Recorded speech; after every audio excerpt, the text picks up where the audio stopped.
The call came in at 6:47, which is early even by our standards.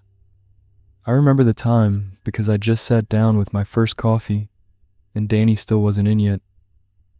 Dispatch said a hiker had phoned something in off Forest Service Road 14, about 4 miles past the old quarry turnoff.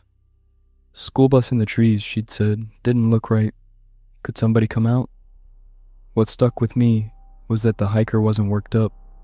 Lori on dispatch said the woman sounded almost bored, like she was reporting a fallen branch across a trail. That's the detail I kept turning over while I waited for my coffee to cool.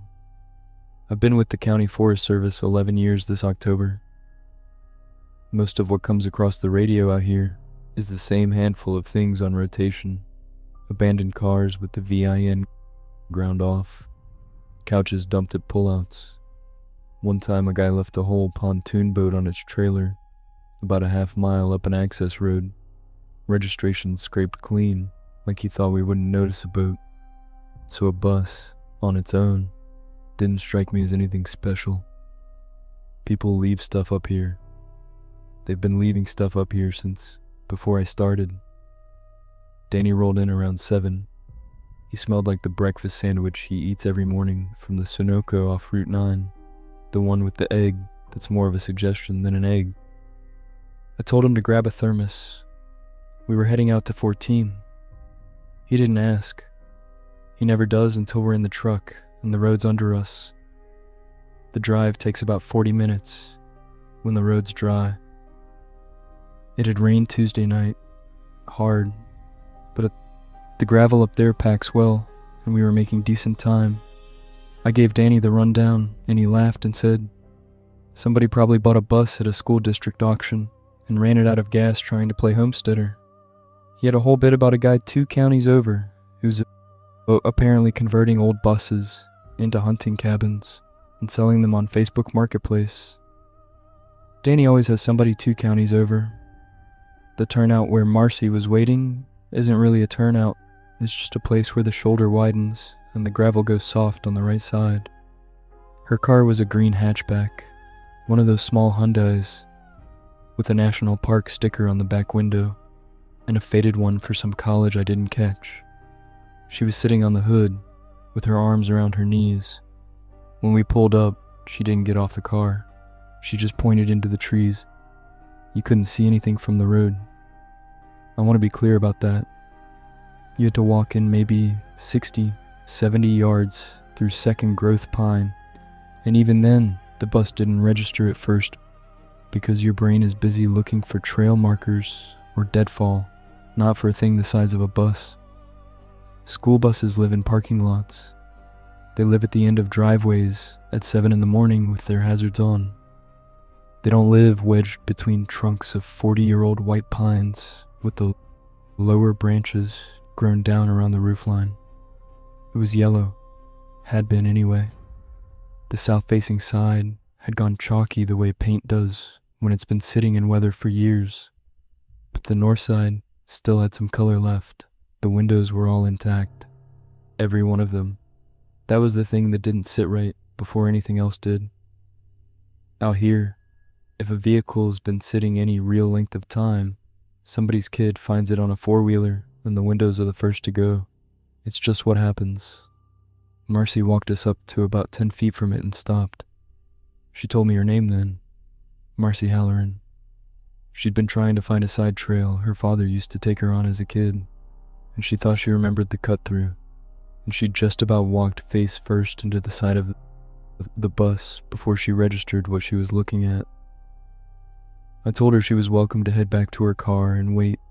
She said she'd stay where she was. I didn't press it. Danny went around the front. I took the back. The plates were gone. Not unbolted clean, but pried. The screws still threaded into the holes, and the metal around them dimpled where somebody had worked at it with a flat tool. The district number that's usually stenciled above the rear emergency door had been sanded down. You could still see the ghost of it if you tilted your head, 4 or 5 digits, but the actual paint was gone. Whoever did it had taken their time. It wasn't a hurry job. Danny called my name from the front. When I came around, he had his hand resting flat on the hood. Not pressing, just resting it there, the way you'd touch a dog you weren't sure about. He looked at me and said, "It's warm." I put my own hand down next to his. He wasn't wrong, not hot, not the way an engine is when it's just shut off, but warm in a way that metal in deep shade on a 50-degree morning has no business being. The kind of warm a hood is 2-3 hours after the drive, maybe a little more. I stepped back and looked at the ground. I want to take my time with this part because I've gone over it more times than I want to admit. The ground around the bus was soft, pine needles and that dark loam you get under conifers, and the rain from Tuesday still in it. Our own boots were leaving prints you could read a shoe size off of. There were no tire tracks, not faint ones, not old ones the rain might have softened, none. The bus was just sitting there, between trees that grew closer together than the width of the bus, with no broken branches above it, no scrape marks on the bark, no flattened understory leading in from any direction. Danny said something I didn't catch. I asked him to say it again, and he nodded toward the front of the bus and said, "The door's open." The folding door was pulled halfway back, not all the way open, not closed. The kind of half open you get when a driver pops it for somebody and doesn't bother shutting it because they'll be right back. I told him to stay outside. I went up the steps. The inside of it smelled like a school bus. That's the thing I keep coming back to. More than the warmth, more than the door, more than any of it. It smelled like the vinyl on the seats and the rubber matting on the floor, and that ammonia pink soap they use in elementary school bathrooms, and under all of that, the smell of kids, which isn't a smell you really notice until you find it somewhere it has no reason to be. Sweat and crayon wax and damp denim. The seats were the older green vinyl with the cracks running across the top of each seat back where the sun hits year after year. There was a lunchbox on the third seat from the front, left side, blue, with some cartoon character on it I didn't know, something with big eyes. It was sitting upright, square in the middle of the seat, the way you set something down when you're coming right back for it. 4 rows further on, there was a windbreaker. Purple, kid-sized, folded. That's the part that snagged me. Folded into a neat rectangle and set against the window glass. Kids don't fold jackets. My sister has 3 of them, and I've never once seen a folded jacket come out of one of their backpacks. I walked the length of the aisle. I want to be exact about this because I've had to say it enough times to enough people that I've gotten careful with it. There were 9 items spread across the seats, no 2 together. 3 lunchboxes, counting the blue one. 2 jackets. A pink backpack with the straps tucked neatly underneath it so it sat flat. A baseball cap, navy, no logo I could see. A library book lying open on a seat near the back. And a single white sneaker, child-sized, sitting upright in the aisle between 2 seats, the laces still tied. I didn't touch any of it. I can't tell you why exactly. Part of it was the cop show part of my brain saying, "Don't contaminate anything." There was another part that just didn't want my hands on those things. I'm being honest about that. The keys were in the ignition. The dash was clean. Not dusty, not faded, not that orange pink that vinyl goes when it's baked through a few summers. Just clean, the way it would be if somebody had wiped it down at the end of a route. Odometer read 84,326. Fuel was a hair over half. I came back outside. Danny was standing about 20 feet off with his hands shoved in his coat pockets, and his face was wrong. Danny's face is built for jokes. He has one of those faces. It wasn't doing what it usually does. He said, "Did you go around back?" I said, "No." "What?" He walked me around and pointed at the rear emergency door. The handle was up, unlocked position. The door itself was sitting maybe a quarter inch off the frame, the way a door does when somebody opens it and pushes it back to almost closed but doesn't quite catch the latch. He said, "I didn't open it." I said, "I know. I haven't been back here." We stood there a second. The woods were quiet. I want to say that because it's one of the things I keep coming back to. You're never in real quiet out here. There's always something. Chickadees, a squirrel chewing on something 40 feet up, wind moving through the canopy even when you can't feel it on your skin. There was none of that. There was the sound of Danny breathing through his nose, and a low creak from the bus settling on its leaf springs, which is a sound a vehicle should not be making when nobody's inside it. I got on the radio and called dispatch, told them what we had, asked them to run the VIN if Danny could find it. He climbed into the driver's seat to read it off the plate on the dash and called the numbers down to me. I relayed them. Lori said she'd get back to us. While we waited, I went back inside. I wanted another look at the library book. It was open on a seat near the rear. The bookmark I'd noticed was a folded sheet of notebook paper, the cheap kind with the blue lines and the red margin down the left side. I crouched in the aisle without picking it up. There was handwriting on it. A child's hand, careful, that slightly too round letter shape kids make when they're working at being neat. It was a list. I counted 9 names, first names only. I'm not going to claim I remember all 9. I remember the first one was Madison, and the last one was Eli, and there was a Caleb in the middle, which I noticed because my nephew's name is Caleb. Next to each name there was a small checkmark, made in the same blue pen, careful, like the kid had been taking their time.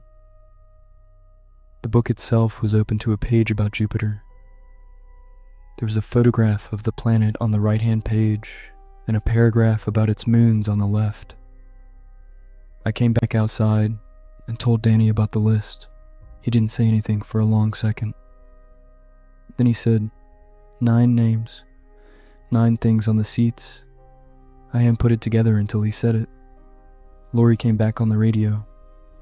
The VIN didn't return. I asked her what she meant, and she said the number wasn't in the system.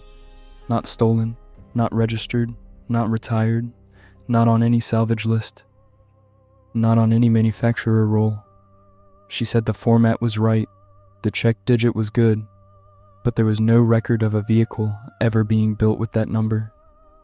She sounded irritated about it, the way she sounds when the database is being slow.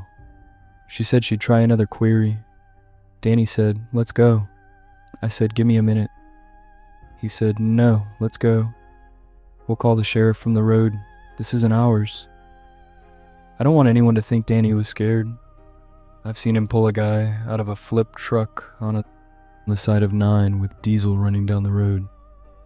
He doesn't spook, but he had the keys in his hand already, and he was watching the bus the way you'd watch a dog you didn't know. I told him 1 more minute.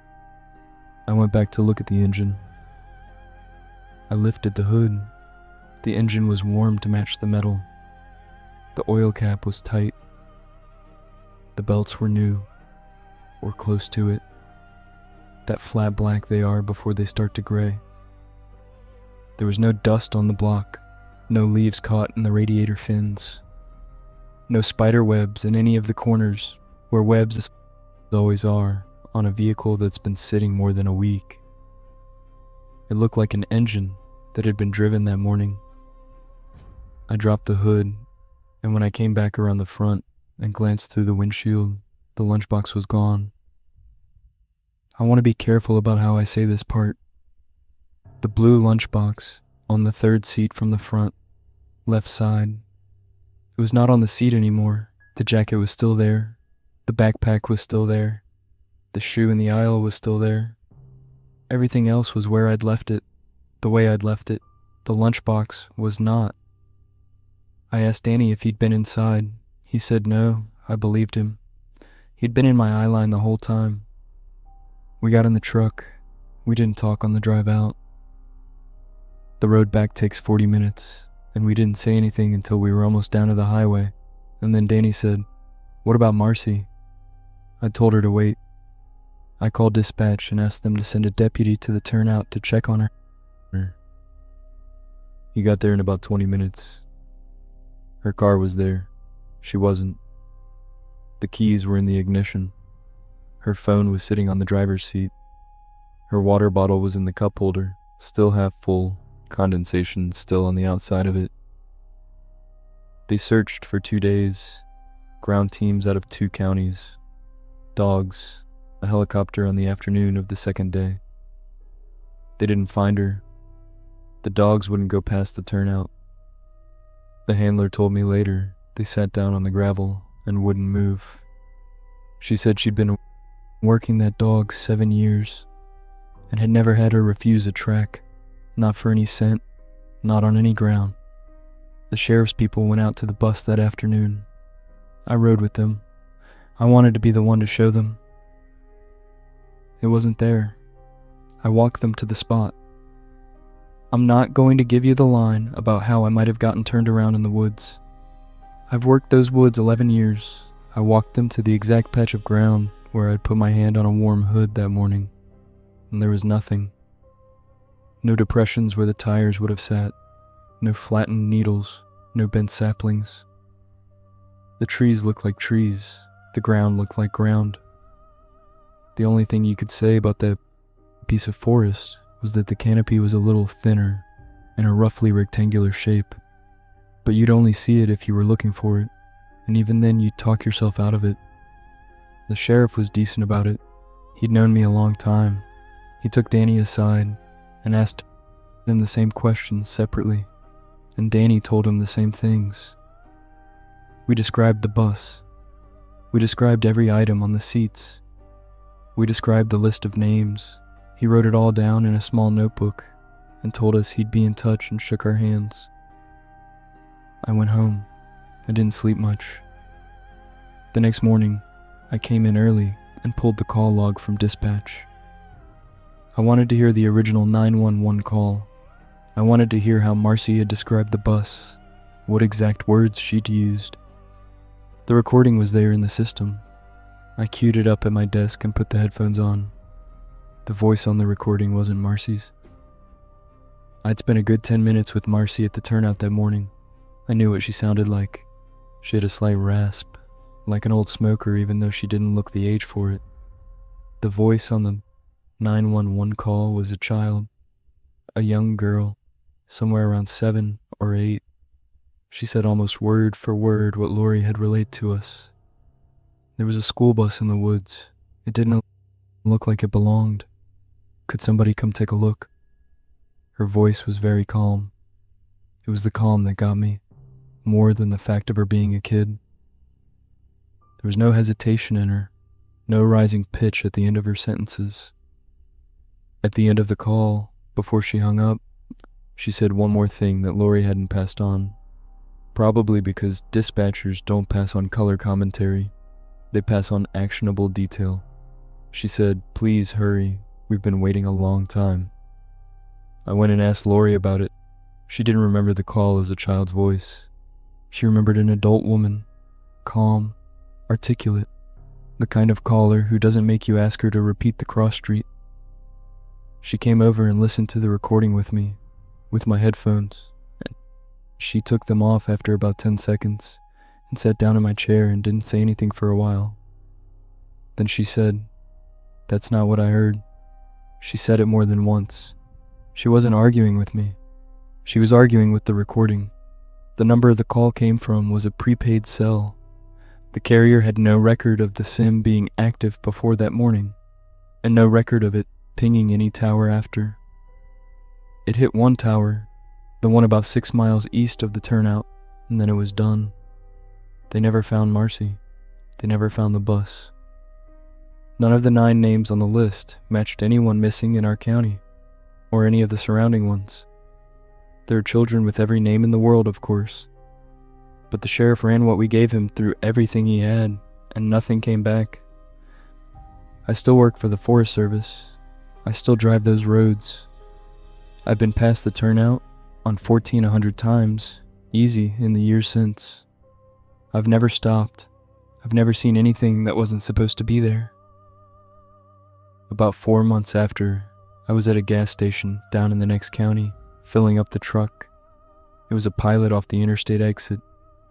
There was a minivan at the next pump with a kid in the back seat, a boy, maybe 6, with his face right up against the glass. When he caught me looking, he smiled and waved. I waved back. You waved back. His mother was inside paying.